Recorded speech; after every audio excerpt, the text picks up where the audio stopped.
Ipinanganak sina Esau at Jacob.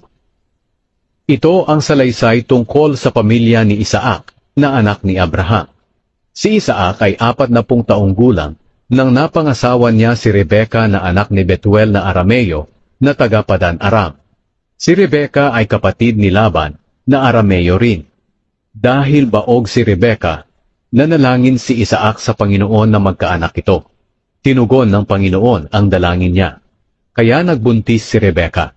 Naramdaman niya na nagtutulakan ang kambal na sanggol sa loob ng kanyang tiyan. Sinabi ni Rebeka, "Kung ganyan lang ang mangyayari sa kanila pagdating ng panahon, mabuti pang mamatay na lang ako." Kaya nagtanong siya sa Panginoon tungkol dito. Sinabi sa kanya ng Panginoon, "Manggagaling sa 2 sanggol na nasa tiyan mo ang 2 bansa, 2 grupo ng mga tao na maglalaban-laban.